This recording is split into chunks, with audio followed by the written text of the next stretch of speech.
అందరికీ నమస్కారం. ముఖ్యమైన విషయం ఏంటంటే, చాలామంది అపాయింట్మెంట్స్ అడుగుతున్నారు. అర్జెంట్‌గా చెప్పాలి. ఇప్పుడే చెప్పాలి అన్నట్టుగా చెప్తున్నారు. చూడండి, ఒక విషయం చెప్తాను.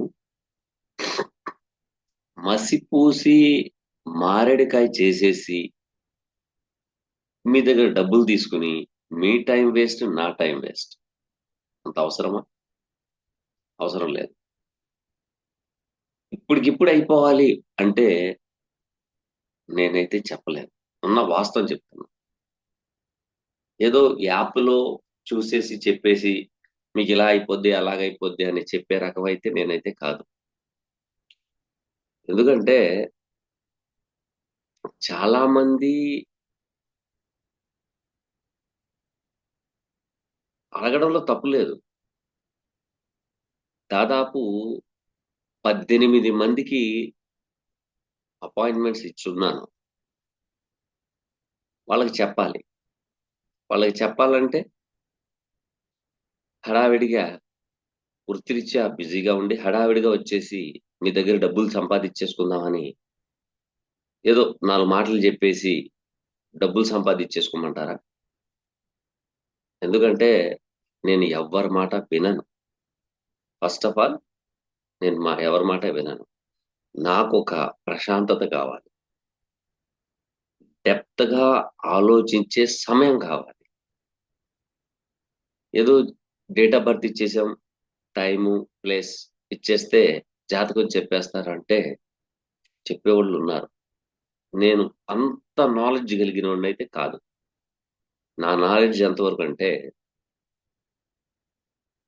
మీ డేట్ ఆఫ్ బర్త్ ఇచ్చిన తర్వాత మీ తల్లిదండ్రుల యొక్క నక్షత్రాలు,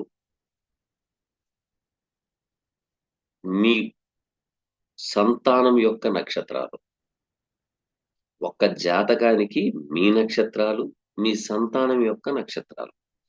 ఒకవేళ తల్లిదండ్రుల నక్షత్రాలు లేవనుకోండి,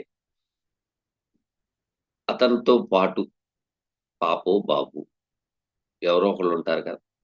ఆ నక్షత్రంతో కూడా జెనెటిక్ రిలేషన్ చూడాలి. ఒక లగ్న ప్రమాణం అనేది గంటన్నర నుండి 2 గంటల మధ్యలో ఉంటది.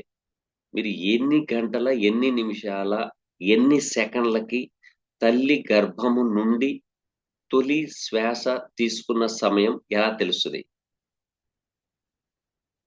ఇప్పుడు ఇయన్నీ చెప్పుకుంటూ ఎళ్ళాననుకోండి, గర్భాధారణ జరిగిన కాడి నుంచి కూడాను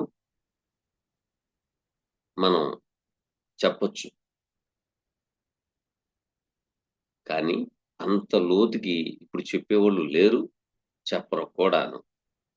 ఓకేనా? కాబట్టి దయచేసి మీరొకటి గమనించండి. నేను వృత్తిరీత్యా బిజీగా ఉండి, నలుగురికి మంచి చేయాలనే సంకల్పంతో నేను మీ ముందుకొచ్చాను. ఆ ముందుకొచ్చింది కూడా ఎవరి కోసం? పేదవాళ్ళ కోసం. నా వీడియోస్‌లో చూడండి. ఇది పేదవాళ్ళ ఛానెల్ అని చెప్తాను నేను. కాబట్టి తొందరపడొద్దు. తొందరపడొద్దు. నా యొక్క ఫోను నంబరు, వాట్సాప్ నంబరు అదే కాబట్టి మెసేజ్ చేయండి. మీ date of birth, time, place అలాగే తల్లిగారి నక్షత్రం ఉంటే తల్లిగారి నక్షత్రం, తండ్రి గారి నక్షత్రం ఉంటే తండ్రి గారి నక్షత్రం. వీళ్ళిద్దరి నక్షత్రాలు లేకపోతే పిల్లలు వాళ్ళ యొక్క నక్షత్రాలు. ఇప్పుడు ఏకసంతాగ్రహి అయితే ఏంటి పరిస్థితి? దాన్ని ఎలాగ డిఫైన్ చేయగలరు అనే డౌట్ నా వీడియోస్ చూస్తున్న ఆస్ట్రాలజిస్ట్‌కి వస్తది. ఖచ్చితంగా వస్తది. రాకుండా ఉండదు. ఎందుకంటే ఫోర్త్ భావాన్ని బట్టి ఫోర్త్ భావాన్ని, ఫోర్త్‌లో ఉన్న గ్రహాన్ని, ఫోర్త్ భావాధిపతితో కలిసి ఉన్న గ్రహాన్ని బట్టి కూడాను ఈయన ఈ సమయంలో జన్మించాడు అని చెప్పొచ్చు. అలాగే తనకున్న డిఫెక్ట్స్ గాని, దాన్ని బట్టి కూడా చెప్పొచ్చు. సిక్స్త్ కస్పల్ సబ్‌లాడ్‌ని పట్టుకుంటే వచ్చేస్తది. ఇబ్బందేం లేదు. కాబట్టి ప్రతి ఒక్కళ్ళు గమనించండి. కొంచెం వృత్తిరీత్యా బిజీగా ఉండి చాలామంది వీడియోస్ పెట్టట్లేదని కూడా అడుగుతున్నారు. కాబట్టి నేను తప్పనిసరి పెడతాను. అదేంటంటే కొంచెం నాకు పీస్‌ఫుల్‌గా ఉండాలి. డెప్త్‌గా చూసి చెప్పాలి. అంతేగాని ఏదో 4 మాటలు చెప్పేసి డబ్బులు సంపాదిచ్చేద్దామనే ఆలోచన అప్పుడు లేదు, ఇప్పుడు లేదు, ఎప్పుడూ ఉండదు. అది బాగా గుర్తుపెట్టుకోండి. ఓకేనా? అలాగే వచ్చే నెల 1 తారీఖు నుండి ఈ ఆస్ట్రాలజీ క్లాసెస్ మొదలవుతున్నాయి. నాకు ఇంకా కొంతమంది కావాలి. అంటే ఒక ఫిగర్ ఔట్ అనేదుంది. 14, 23, 32 అంతే. ఈ 3 నంబర్‌లలో పర్సన్స్‌నే తీసుకుంటాను. అలాగే డిస్క్రిప్షన్‌లో దీని యొక్క లింక్ ఉంటుంది. ఆ లింక్ ద్వారాగా మీరు జాయిన్ అవ్వండి. నేర్చుకోవాలనుకునేవారు మాత్రమే. అలాగే వీక్లీ క్లాసులు పెడతానని చెప్పారు. మళ్ళీ ఎప్పుడు పెడతారు అని అడుగుతున్నారు. నేను ఎప్పుడు పెట్టినా కూడాను సాటర్‌డే ఆర్ సండే ఈ 2 డేస్‌లోనే పెడతాను. కాబట్టి ఈ వీడియో ద్వారాగా మీకు తెలియపరుస్తున్నాను. అలాగే షార్ట్ వీడియోలో కూడాను చెప్తాను. ఫలానా డేటు, ఫలానా టైంలో ఇలా ఉంటుంది అని. కాబట్టి ప్రతి ఒక్కళ్ళు గమనిస్తారని ఆశిస్తున్నాను. ఇక చాలామంది కామెంట్స్ పెట్టారు. ఆ కామెంట్స్ సంబంధించిన నా పరిజ్ఞానం సహకరించినంత మేరకు తెలియపరుస్తాను. ముందుగా సురేష్ కస్పా గారు అడుగుతున్న ప్రశ్న. గురువుగారికి నమస్కారం. మీకు నా క్వెషన్. జాతకంలో police station and fight I యోగం ఉందా? అలాగే నా డేట్ ఆఫ్ బర్త్ ఇస్తున్నాను. దాని గురించి వివరించండి అన్నారు. పోలీస్ స్టేషన్ అనేది ప్రతి జాతకంలో ఉంటది. ఆ టైమొస్తే గాని వాళ్ళెళ్ళరు. ఆ టైం రావాలిగా. ఒకవేళ ఆ టైమొచ్చినా కూడాను గోచారం అనేది ప్రధానం. గోచారం అనేది ప్రధానం.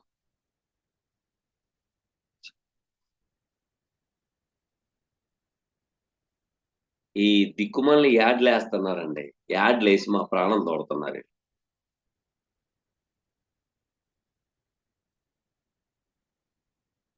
ఇప్పుడు దేన్నైనా మనకు పనికి రాదు. ఏదో ఎవరైనా ఇన్‌స్టాల్ చేసుకుంటారేమో, రూ. 4 వచ్చేస్తాయేమోనని ప్రతి దానికి యాడ్. హ్మ్. జ్యోతిష్యులు కూడా నేర్చుకుంటున్నారు కాబట్టి డేట్ ఆఫ్ బర్త్ 27/10/1984 రాత్రి 10:40 1984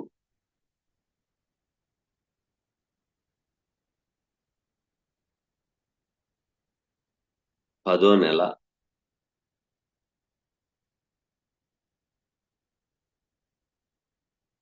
27వ తారీఖు. 27వ తారీఖు. రాత్రి 10:40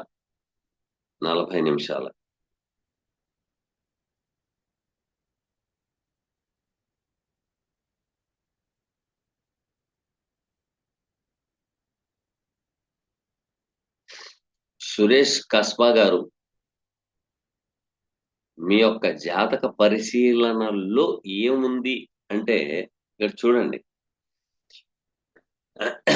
మిథున లగ్నం, లగ్నాత్తు మనకి పోలీస్ స్టేషన్స్ అనే పదం వచ్చింది అంటే, అది దేని మూలకంగా వచ్చింది అనేదొకటుంటది. ఉండకుండా ఉండదు. ఇక్కడ 8వ భావము అనేది ఆకస్మిక సంఘటనల మూలంగా వచ్చే అనర్థాల్లో కూడాను ఇది పోలీస్ స్టేషన్ అనేది ఒకటుంటది. అది ఆకస్మికంగా కొట్లాటే గాని, యాక్సిడెంటే గాని, దుర్భాషలాడడమే కానీ, ఇవి కంపల్సరీ ఉంటాయి. అయితే మనం ఏ విధంగా తీసుకోవాలి ఏంటయ్యా అంటే, మిథున లగ్నానికి 8th and 9th lord is a Saturn. Saturn in the place of 5th. ఇక్కడ మీరు గమనించాలి, ఈ లగ్నానికి యోగకారకుడే కదా శాటను. కాబట్టి ఆ శాటను దుర్నిమిత్తమైన ఫలితాలు ఇవ్వడు అనేది. మీకు ఇంకోటి జ్యోతిష్య శాస్త్రంలో దాగి ఉన్న మరొక రహస్యం చెప్తాను. ఏ గ్రహము మంచిది కాదు, అన్ని గ్రహాలు మంచివే. సో మనం చేసే ఆలోచనే గాని, చేసే పని మూలంగానే గాని, మన యొక్క సంకల్పాన్ని బట్టి ఆ గ్రహాలు యొక్క దోష సాంద్రతలే గాని, మంచి చెడులే గాని నిర్ణయం జరుగుతాయి. ఒక గ్రహం 3 విధాల ఫలితాలిస్తది. 3 విధాల ఫలితాలు. అది ఎలాగంటే, ఒకటి మంచి, ఒకటి చెడు. ఒకటి మంచిది, రెండోది చెడు. మూడోదేంటయ్యా అంటే, ఆ లగ్నానికి ఏ భావకారకత్వాలు వహించాలో అది. ఇక్కడ మీ జాతకరీత్యా ఎలా చెప్తుందంటే, 6th lord in the place of 7th. 6th lord. ఇక్కడ 6th లార్డ్ అనగానే పోట్లాట్లు, పొట్లాట్లు, శత్రువు, రుణము, రోగము, సేవ. ఇక్కడ నేను ఏది తీసుకోను? ఫర్ సపోజ్ మీరు మామూలు బీటెక్కో, ఏదో బీటెక్కో, లేపోతే ఏదో ఉద్యోగం చేసుకుంటున్నారు. చిన్న పోట్లాట వచ్చింది. పోలీస్ స్టేషన్‌కి ఎళ్తారు. కేసులు ఊరకనే ఇప్పుడు దిక్కుమాలిన కేసులు ఎక్కువ పెడుతున్నారు. ఏంటంటే ఇగో ఫీలింగ్. ఓకేనా? అప్పుడు పోలీస్ స్టేషన్‌కెళ్తారు. లేదు, బాగా చదువుకున్నా. లాయర్ అయ్యారు. లాయర్ అయ్యారు. ఎదుటి వ్యక్తి ఒక కేస్‌లో ఇరుక్కున్న వ్యక్తితో కలవడానికి, మాట్లాడడానికి కూడాను పోలీస్ స్టేషన్‌కెళ్ళాల్సొస్తది. ఇప్పుడు ఇందాకడ కొట్లాటల మూలంగా పోలీస్ స్టేషన్‌కెళ్ళటం జరుగుద్ది. ఎందుకంటే ఆరో భావంలో శత్రువుల మీద పోట్లాట అనేది కొట్టుకులాడడమే కాదండి. పోట్లాట అనేది లాయర్‌లకు కూడా ఉంది. లాయరు మరొక లాయర్‌తో మాటల చాతుర్యంతో పోట్లాడుకోవడం అన్నమాట. నా క్లయింట్ మంచోడంటే నా క్లయింట్ మంచోడు. మళ్ళీ అందరి క్లయింట్లు మంచోళ్ళైతే ఇక్కడ దిక్కుమాలిని దుర్నిమిత్తమైన ఫలితాలు వచ్చేటట్టు చేసినోడెవరు అనేది ఎవడికి తెలీదు. అందుకనే మన న్యాయ దేవతకి కళ్ళు కట్టేస్తారు. కళ్ళకి గంతలు కడతారు. ఓకేనా? కాబట్టి ఈ విధంగా కూడా జరగొచ్చు. ఇంకొక విధంగా ఏంటంటే 8th lord and 9th lord in the place of 5th. So పిల్లల మూలంగా మీ యొక్క పిల్లలు వేరే పిల్లలతో గొడవ ఆడుకున్నప్పుడు వాళ్ళేం చేస్తారంటే ప్రత్యర్థులు పోలీస్ కేస్ పెడతారు. కేసు పెట్టినప్పుడు కూడా ఎళ్ళే ఛాన్సెస్ ఉంటాయి. పోలీస్ స్టేషన్‌కి డైరెక్ట్‌గా ఎళ్ళేదేమి ఉండదండి. ఇక్కడ పోట్లాటల మూలంగా జరుగుద్దా? దేని మూలంగా జరుగుద్దా అంటే, ఆ మహాదశ, అంతర్దశ, విదశ, సూక్ష్మదశ, ప్రాణదశ ఇంత ఉంటది ప్రోగ్రామ్. ఇంత ప్రోగ్రామ్ తర్వాతే ఇవి జరుగుతాయి. ఇంకా వేరే జరగవు. ఒక్క నిమిషం.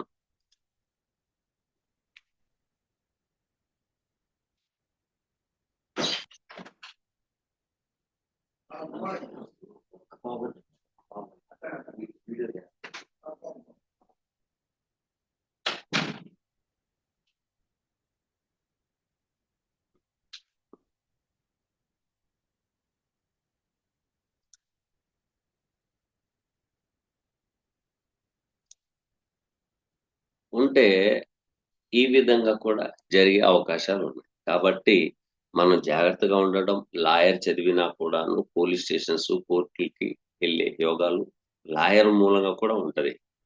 కాబట్టి ఇక్కడ మనం డిఫైన్ చేయాల్సిందేంటంటే, మీరు చేస్తున్న వృత్తిరీత్యా వెళ్ళొచ్చు. వృత్తిరీత్యా వెళ్ళొచ్చు.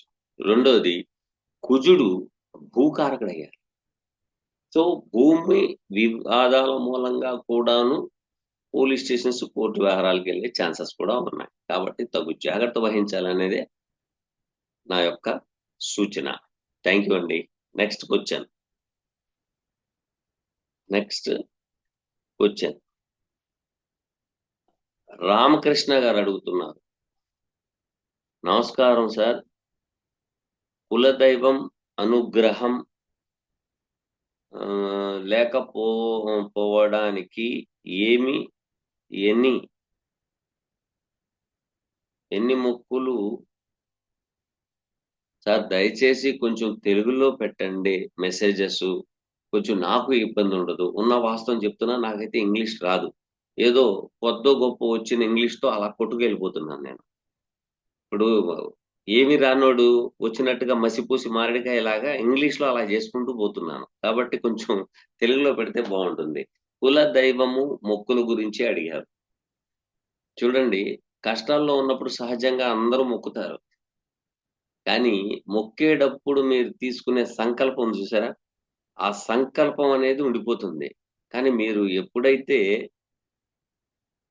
సంకల్పంలో ఉన్న మొక్కులు మీ కష్టాన్ని నుండి బయటికి రాగానే మర్చిపోతారో అవైతే వెంటాడతాయి. వెంటాడకుండా ఉండవు. వదలవు. వెంటాడకుండా వదలవు. కాబట్టి మీరు చేయాల్సిన పనేంటంటే, ఎప్పుడు దాన ధర్మాలు భగవంతుడి దగ్గరికెళ్లి దండం పెట్టుకొని, నాయనా నేను గతంలో ఏమన్నా మొక్కి ఉండినా, ఆ మొక్కులు తీర్చుకోని పరిస్థితుల్లో ఉండినా, మర్చిపోయి ఉండినా, కాబట్టి నన్ను క్షమించి, నేను చేస్తున్న పరిహారం, నేను చేస్తున్న దాన ధర్మం, ఆ మొక్కులు నాకు ఎటువంటి అనర్థాలకు దారి తీయకుండా చేయి నాయనా అని దండం పెట్టుకొని మీరు చేసుకోవచ్చు. ఇబ్బందేం లేదు. రెండోది, ఇంటి వాస్తు దోషం ఏమైనా ఉందా అన్నాడు. వాస్తు దోషం కానీ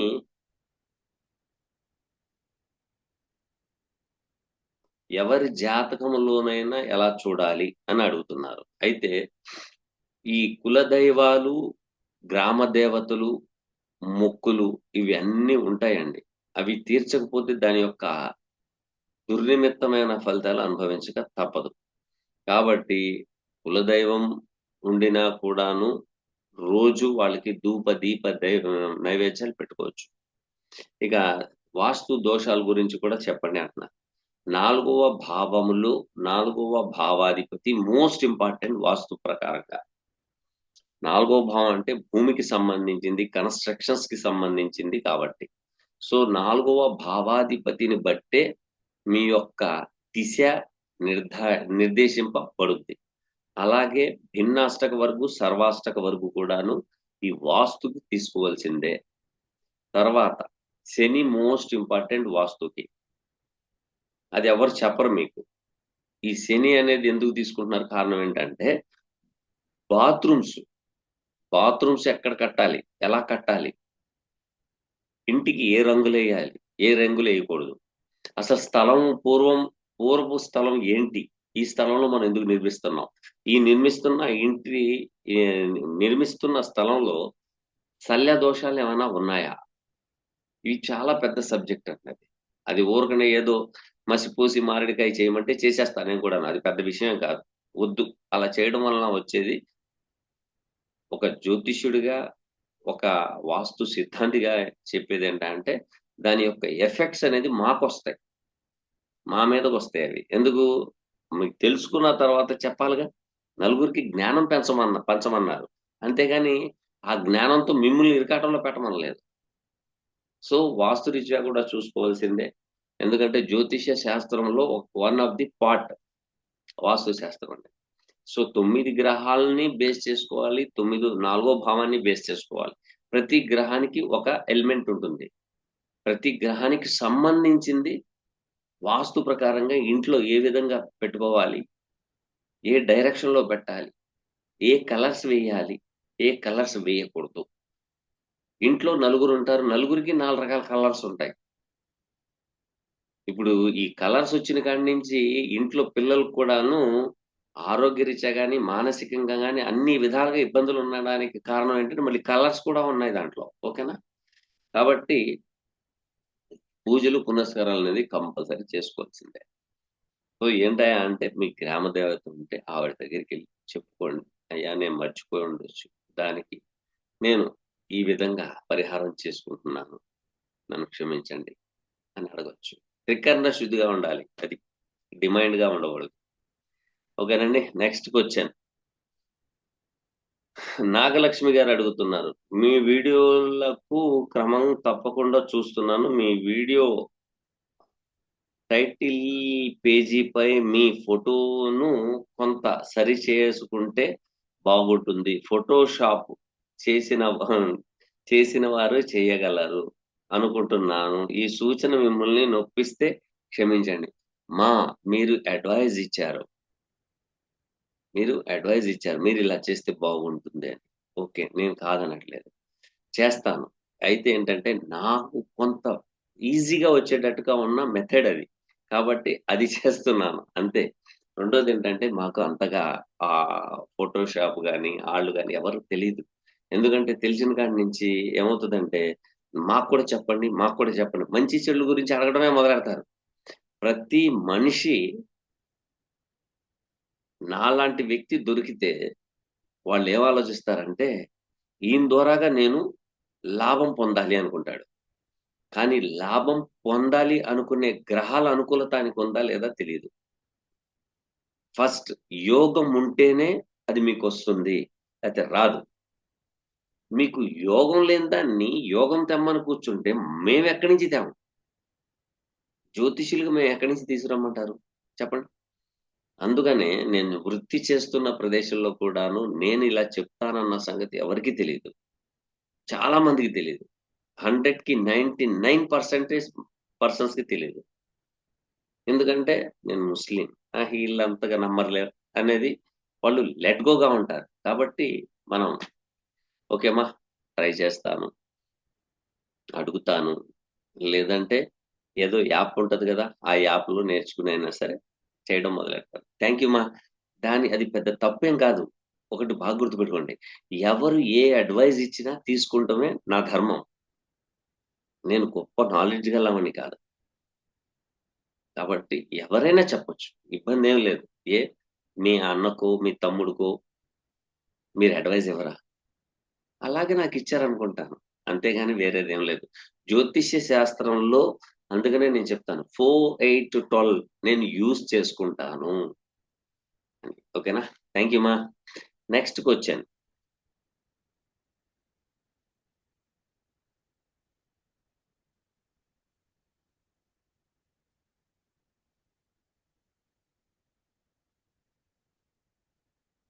ఉపేంద్ర గారు అడుగుతున్న ప్రశ్న. సార్ మా బాబు డేట్ ఆఫ్ బర్త్ 16/4/2014 మార్నింగ్ 7:30 పుట్టినాడు. కాకినాడలో బాబు ఏ ఫుడ్ తీసుకోవాలో చెప్పండి. ఫుడ్ గురించి అడుగుతున్నారు. చెప్పండి సార్. పాలు ఎక్కువగా తాగుతున్నాడు. నైట్ టైమ్ అలాగే చదువు కూడా ఏం చదివిస్తే బావుంటుందో చెప్పండి సార్ అన్నారు. సరే. ఉ ఉపేంద్ర గారు అడుగుతున్న ప్రశ్న 2014 నాలుగో నెల.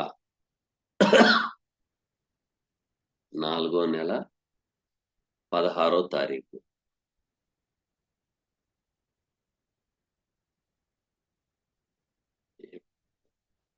7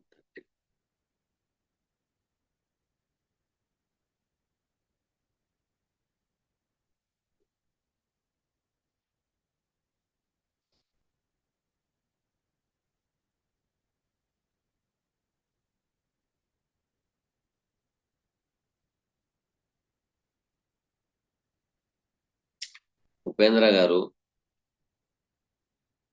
మీ పిల్లాడికి ఏ ఫుడ్ గురించి అడిగారు? ఆ ఫుడ్ అనేది ఏం చెప్తుంది? ఎలా చెప్తుంది అంటే, పాలు ఎక్కువగా తాగకూడదు. అది సాయంత్రం 6 గంటల తర్వాత తాగకూడదు. నంబర్ 1. నంబర్ 2 ఎక్కువగా సాయంత్రం పూట రైస్ అనేది తగ్గిస్తే మంచిది. ఏదో రొట్టో, ఆ రొట్టె కూడాను ఇక్కడ మైదాతో చేసిన రొట్టె తినకూడదు. బాగా గుర్తుపెట్టుకోండి. మైదాతో తయారు చేసిన రొట్టె తినకూడదు. ఇప్పుడు బయటంతా కల్తీ. ఏది? మైదా, కొంచెం గోధుమ పిండి. కిలో గోధుమ పిండి ఉంటే కిలోన్నర మైదా కలిపేసి ఏసేస్తారు. కాబట్టి మైదాతో సంబంధం ఉన్నది లేకుండా తీసుకుంటే ఆహారం చాలా మంచిది. దీనిపైన ఎక్కువగా కొత్తిమీర, పుదీనా, ఆకుకూరలు ఎక్కువగా తీసుకుంటే చాలా మంచిది. రెండోది, ఈ పిల్లాడు పక్కన ఎప్పుడు ఒక వాటర్ బాటిల్ అనేది ఉంచండి. వాటర్ బాటిల్ అనేది ఉంచండి. అలాగే వైట్ సంబంధించింది. ఏది? తెలుపు నాప్కిన్ గాని, తెలుపు బట్టలు, తెలుపు రంగు అనేది ఈయన దగ్గర ఉంచండి. అలాగే ప్రతి సోమవారం కుదిరితే మన కల్లుప్పు వేసి 2 చెంచాలు స్నానం చేపిచ్చండి. దగ్గరలో సముద్రం ఉంటే సముద్ర స్నానానికి తీసుకెళ్ళండి. రెండోది, ఈ పిల్లాడికి 2014 అంటున్నారు. ఈ పిల్లాడు ఎంత తక్కువ కాస్ట్. ఈ పిల్లాడికి దిష్టి యోగాలున్నాయి. జాగ్రత్త. జాగ్రత్త అని చెప్పాను అంటే అది చేతులు కాలిపోయినట్టే. ఇంకా దాంట్లో మార్పులు చేర్పులు ఉండవు. రెండోది, ఇప్పుడు చాలా దౌర్భాగ్యంగా ఉన్న సిచ్యుయేషన్ ఒకటుంది. ప్రేమ. ఖచ్చితంగా ప్రేమలో పడిపోతాడు. ఆ ప్రేమతో ఈ పిల్లాడికి డిప్రెషన్ అనేది 100కి 100% ఉంది. ఫస్ట్ పిల్లాడికి ముందర చెప్పండి. ఫస్ట్ మీరు పిల్లాడికి చెప్పండి. నాన్న, నీకిలా జరిగే అవకాశం ఉంది. చేతులు కాలిన తర్వాత ఆకులు పట్టుకోవద్దు. ఓకేనా? కాబట్టి కొంచెం వాళ్ళ తల్లిగారికి కూడాను ఈ పిల్లాడు మూలంగా కొంత మానసిక ఆందోళన చెందే అవకాశం ఉంది. ఈ పిల్లాడికి ఈ దిక్కుమాలిన ప్రేమ మూలంగా మానసిక క్షోభ అనుభవించే యోగాలున్నాయి. అంటే ఇంత డెప్త్‌గా నేను ఎందుకు చెప్తున్నానంటే మీకు చేతులు కాలుతాయని నాకు తెలుసు. ఈ పిల్లాడికి చెప్పడంలో తప్పు లేదుగా. బాగుంది. జాతకరీత్యా బాగానే ఉంది. కానీ యోగం దగ్గరికొచ్చేటప్పటికి బాగోలా. స్వాతి నక్షత్రం కదా! పైగా Rahu, Saturn and moon conjunction at 7th house. 5th lord in the place of లగ్న. మీకేం చెప్తారంటే రవి ఉచ్చంలో ఉన్నాడు. సూపరు. ఆహా! ఓహో! అంటారు. కానీ ఇది తగులుకున్న తర్వాత మీ పిల్లాడికి మెంటల్లీ డిజార్డర్ వస్తది కదా! వచ్చినప్పుడు జ్యోతిష్యులు తిడతారు. ఎందుకు? మా అబ్బాయి గురించి ఆహా! ఓహో! అని చెప్పారు. అసలుకి ఇట్లాంటిది జరిగిందేంటి? ఇదెందుకు చెప్పలేదని. నాలాంటోడు చెబితే, ఆయన అలాగే అంటాడండి. ఆయన ముస్లిం ఆయనకేమొచ్చు నా బొంద అంటారు. చేతులు కాలడం ఖాయమే. ఎందుకంటే నేను చాలా మందిని చూశాను. ఇలా చేతులు కాలినోళ్ళు. కాబట్టి తగు జాగ్రత్త వహిస్తారని ముందలే చెప్తున్నా. థాంక్ యూ అండి. నెక్స్ట్‌కొచ్చాను.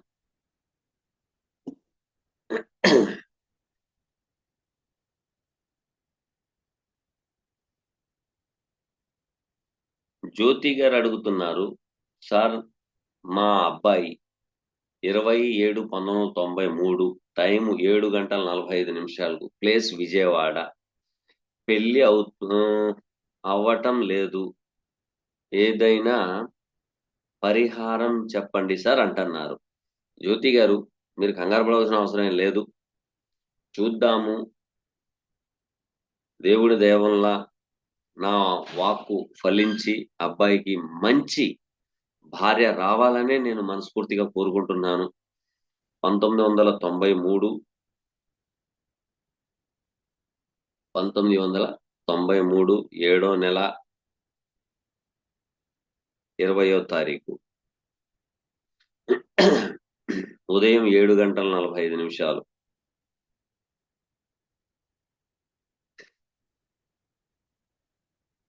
7:45 లేదు. హ్మ్. ఇక్కడ మీరు బాగా గమనించండి. అబ్బాయిది మొండి వైఖరి ఉండే అవకాశం ఉంటుంది. పైగా 3వ భావాధిపతి బుధుడు వ్యయ స్థానంలో కూర్చున్నారు. ఇది ఎలాగుంటదంటే మా 7వ భావంలో 7వ భావాధిపతి అష్టమ భావంలో పడిపోయారు. అంటే కర్కాటక లగ్నానికి 7th lord in the place of 8th. So ఈయనకి గ్రహాలు ఏమైనా సపోర్ట్ చేస్తున్నాయా అంటే 6th లార్డ్ అయిన జూపిటర్ అండ్ 9th కూడాను ఆయనే కాబట్టి 5th ఆస్పెక్ట్ తో 7th మీద దృష్టి. రెండోది, ఈ అబ్బాయి మనసులో ఎవరైనా ఉన్నారేమో కనుక్కోండి. ఈ ప్రేమ వ్యవహారాలు జరిగి ఉండొచ్చు. ఎందుకంటే సంబంధాలు రావట్లేదా? లేపోతే సంబంధాలు వచ్చిన దాంట్లో అబ్బాయికి ఈ అమ్మాయి నచ్చలేదనో, లేతే డౌరీ లేదనో, లేకపోతే పొట్టిగా ఉందనో, లేకపోతే లావుగా ఉందనో, ఏదో ఒకటి సందర్భం, ఏదో ఒకటి విషయం చెప్పి మాట తప్పుతున్నాడు కనుక్కోండి. ఇక్కడ 2020లో ఒక అమ్మాయి కనెక్షన్‌లోకి రావాల. 2020లో మీ కులం కాని కులం అమ్మాయి లైన్‌లోకొచ్చేసి ఉండాల. ఆ అమ్మాయితో అయితే ఖచ్చితంగా తలకాయ నొప్పే. మీ అబ్బాయికి క్షుణ్ణంగా, క్లుప్తంగా చెప్పేసేయండి. అయ్యా, ప్రేమ వ్యవహారంతో పెళ్లి చేసుకుంటే నువ్వు పోలీస్ స్టేషన్‌కెళ్ళాల్సొస్తది. నంబర్ 1. నంబర్ 2, ఇతగాడు ఈయన ఫోను ద్వారాగా మెసేజ్‌లు వెళ్ళడం వలన, ఫేస్‌బుక్ మూలంగా మెసేజ్‌లు వెళ్ళడం వలన, ట్విట్టర్ మూలంగా మెసేజ్‌లు వెళ్ళడం వలన, లేతే మెయిల్ ద్వారాగా మెసేజ్‌లు వెళ్ళడం వలన ఈయన ఒక అమ్మాయి విషయంలో ఇరుక్కుపోయే యోగం ఉంది. కాబట్టి మిత్రుడు అనేవాడిని నమ్మొద్దు. ఇంటి గుట్టు లంకకి చేటన్నట్టు కంచే చేను మేస్తే అంటే తన యొక్క స్నేహితుల మూలంగానే ఈయనకి ఇబ్బందిదాయకమైన వాతావరణం ఉంది. ఖచ్చితంగా ఉంది. ఇబ్బందేం లేదు. ఖచ్చితంగా ఉంది. కాబట్టి తగు జాగ్రత్త వహించాలనేదే సూచన. ఓకేనా? అయితే ఈ పిల్లాడికి ఫస్ట్ చెప్పండి. మొండి వైఖరి అనేది ఉంది.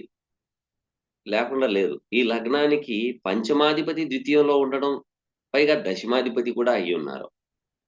కాబట్టి దాదాపు ఒక 90% ప్రేమ వ్యవహారం ఉండే అవకాశం ఉంది. కాబట్టి తగు జాగ్రత్త వహిస్తారని ఆశిస్తున్నాను. ఇప్పుడున్న పరిస్థితుల్లో అబ్బాయిది శుక్ర మహాదశ జరుగుతుంది. బాధకాధిపతి యొక్క మహాదశ మొన్న 2024 నుంచి మొదలైందది. కేతుతో సంబంధం ఉంది కాబట్టి వివాహ విషయంలో రాహు, కేతువుల పూజ చేయించుకురండి. రాహు, కేతువుల పూజ చేయించుకురండి. బెటర్ లక్ ఈ సంవత్సరంలో ఒక 90% ఉంది. ఒక 90% ఈ సంవత్సరంలో ఉంది. నెక్స్ట్ ఇయర్ అంటే 100% అయ్యే ఛాన్సెస్ ఉన్నాయి ఎక్కువగా. ఇదేంటి 93లో పుట్టాడు, లేట్‌గా అయిపోయింది. లేట్ మ్యారేజ్ అనుకుంటే ఇంతకాలం ఎలాగో ఆగారుగా. ఇంతకాలం ఎలాగో ఆగారా? 33 సంవత్సరాలొచ్చేసినియి. అది ఇదని. లేదమ్మా, ఇక్కడేంటంటే మనం ఏమనుకుంటామంటే వివాహం అవ్వలేదు అనుకుంటాం. అయ్యే సమయం వస్తది. వచ్చినప్పుడు మనం కాళ్ళతో తన్నుకుంటాం. అయ్యే సమయం వస్తది. వచ్చిందని మనం కాళ్ళు తన్నుకుంటాం. ఇలాంటోళ్ళు నా దగ్గర కుప్పలున్నారు. ఇటు ఆడపిల్లలే గాని, మగపిల్లలే గాని కుప్పలుగా.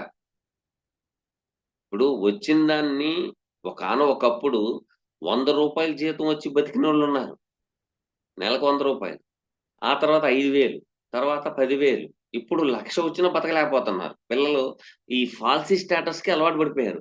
నేను కూడా పెద్ద ఇల్లు, నాకు కూడా ఒక కారు, నాకు బంగళా, అలాగే ఆడపిల్లలు కూడాను నాకు ఇలాంటి మొగుడు కావాలి, ఇంత డబ్బు గల్లవాడు కావాలి, ఇలాంటోడు కావాలి, ఇటువంటి అమ్మాయి కావాలనే దాంట్లో టైమ్ పాస్ అయిపోతుంది. అసలు సిసలైన విషయం పెళ్ళైన తర్వాత స్టార్ట్ అవుతుంది. ఏంటో తెలుసా? పిల్లలు పుట్టరు. 8 సంవత్సరాలయిపోయింది, 10 సంవత్సరాలయిపోయింది. పిల్లలు పుట్టట్లేదంటే కారణం ఏంటి? మీ ఆలోచన. మీ ఆలోచన. దీనికొక ఉదాహరణ చెప్తున్నాను. పిందె, కాయ, పండు. కాయగా ఉన్నప్పుడు బలంగా ఉంటది. గైనిక్. మగవాళ్ళకైనా, ఆడవాళ్ళకైనా, ఆడవాళ్ళకి గైనికు, మగవాళ్ళకి కణాలు బలంగా ఉంటాయి. ఆ టైంలో పెళ్లి చేసుకుంటేనే సంతానం కలుగుద్ది తొందరగా. డబ్బు సంపాదిద్దాం, బంగ్లా కడదాం, పెద్ద కారు కొందాం అని, లేతే ప్యాకేజీ పెరగాలి అని ఎప్పుడైతే అనుకుంటాడో ఆయన జీవితం పతనం అయిపోయినట్టే. ఆడపిల్ల కూడా అంతే. గైనిక్ బలహీనంగా అయిపోయిన తర్వాత ఎన్ని మందు బిళ్ళలేసినా పిల్లలు ఎక్కడ పుడతారండి? సంతాన సాఫల్య కేంద్రాలు ఎలాగొచ్చినియి? మీ మూలంగానే కదా వచ్చింది. ఇది ఎందుకని ఆలోచించట్లా యువత? ఇంకొకటి, టైట్ ఫ్యాంట్లు బాగా గుర్తుపెట్టుకోండి. ఆడపిల్లలు గాని, మగవాళ్ళు గాని టైట్ జీన్స్ ఫ్యాంట్ ఏసారంటే మీకు సంతానంలో లోపం వస్తది. ఇప్పుడు ఆడపిల్లలు లెగ్గిన్స్, టైట్ జీన్స్ ఏస్తున్నారు. ఖచ్చితంగా సంతానం మీద ప్రభావితం అవుతది. కాబట్టి తగు జాగ్రత్త వహించండి. ఒకసారి రాహుకేతువుల పూజ చేయించండి. అలాగే మీరు ప్రతిరోజు వినాయకుడికి గరికతో పూజ చేయండి. శుక్రవారం అమ్మవారికి కుంకుమతో పూజ చేసినా సరిపోతుంది.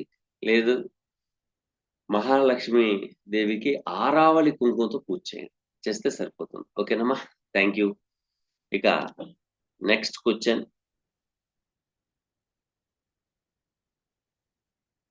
ఓకే. మా పరిజ్ఞానం సహకరించినంత మేరకు మీ అందరికీ సలహాలు, సూచనలు ఇవ్వడం జరుగుతుంది. నేను కొంచెం కఠినంగా చెప్పాననుకోమాకండి. నిజం చెప్పే వేప చెట్టు చేదుగానే ఉంటుంది. అది సరిగా లేకపోతేనే ఇబ్బందిదాయకమైన వాతావరణం. చాలామంది చాలా విధాలుగా అనుకుంటారు. ఏంటి ఈయన ఇలా మాట్లాడతాడు, అలా మాట్లాడతాడని. నేను ఇంతే. కుక్క తోక వంకర. వంకరగానే ఉంటది. 6 మాసాలు ఉంచినా కూడాను ఆ గొట్టంలో మళ్ళీ వంకరైపోతుంది. ఎందుకంటే వాస్తవం చెప్పేది ఎవరికైనా తప్పుగానే ఉంటది. ఉన్న వాస్తవం అనేది తప్పుగానే ఉంటది. ఇప్పుడు మీరు తీసుకెళ్ళిపోయి మన వేప చెట్టు ఉంటది. దాన్ని తీసుకొనెళ్ళిపోయి హ్మ్, ఎన్ని ఎసెన్స్ కలిపినా కూడా చేదనేది ఉంటది. కంపల్సరీగా. నేను కూడా అంతే. ఉన్న వాస్తవం చెప్పడమే నా ధర్మం. మొన్న ఒకళ్ళు పెట్టారు చాలా చక్కగా. గురూజీ మీరు చాలా వీడియోస్ పెట్టారు. కానీ మీ దానికి లైక్స్ గాని, లేకపోతే కామెంట్స్ గాని, లేకపోతే సబ్‌స్క్రైబర్స్ గాని చాలా తక్కువగా ఉన్నాయి. అందరికి వేలుకి వేలు పెరుగుతున్నారు జనం. మీకెందుకు పెరగట్లేదు? కారణం ఏంటో చెప్పగలరా? అని అడిగారు. నేను ఫస్టు డబ్బా కొట్టను. నంబర్ 1. నంబర్ 2 దానికి కొన్ని లాజికల్ పాయింట్స్ ఉన్నాయి. కాబట్టి నేను అలాంటి లాజికల్స్ నేను వాడను. నచ్చి చెప్పేది వాస్తవం అని మీ మనసుకు అనిపిస్తేనే వాళ్ళు లైక్ చేస్తారు. లేకపోతే సబ్స్క్రైబ్ చేసుకుంటారు. వాళ్ళకి కావాలనుకుంటే వస్తారు. లేకపోతే లేదు. దానికి మనం వాళ్ళకి ఇబ్బంది కలిగించేయాల్సిన అవసరం లేదు. అలాగని పబ్లిక్‌లోకి నేను అప్రోచ్ అయిపోవాలనేది కూడా లేదు. ఎందుకంటే నేను ఉద్యోగం చేస్తున్నాను. ఉన్న వాళ్ళకి అపాయింట్‌మెంట్స్ ఇచ్చి చెప్పడానికి టైం సరిపోవట్లేదు. ఇంక నేను దాదాపు ఒక 10,000 మంది, 1,00,000 మంది నాకు సబ్‌స్క్రైబర్స్ ఉన్నారు, ఫాలోవర్స్ ఉన్నారని పెట్టుకున్నాననుకోండి, వాళ్ళు నా ప్రాణం తోడేస్తా ఉంటారు. కాబట్టి నేను అట్లాంటివి పెట్టుకోను. వచ్చినోడు వస్తాడు, లేకపోతే లేదండి. వాస్తవం చెప్పడం నా ధర్మం. ఓకేనా? అలాగే ఈ వచ్చే నెల నుంచి కొత్తగా బ్యాచ్ తీసుకోవాలనుకుంటున్నాను. ఎవరైనా జాయిన్ అవ్వాలి అనుకునే వాళ్ళు డెప్త్ అండ్ అడ్వాన్స్‌గా గాని, లేపోతే వాస్తవికంగా జ్యోతిష్య శాస్త్రం నేర్చుకోవాలనుకునే వారు ఈ డిస్క్రిప్షన్‌లో ఉన్న లింక్ ద్వారాగా జాయిన్ అవ్వచ్చు. లేదా నాకు పర్సనల్‌గా వాట్సాప్‌లో పెట్టండి. సార్ మేము ఇలాగ నేర్చుకోవాలనుకుంటున్నాము. అప్పుడు నేను మీ యొక్క date of birth, time, place చూసి అప్పుడు ముందుకు సాగుదాం. ఓకేనా? Thank you. Thank you. Thank you very much.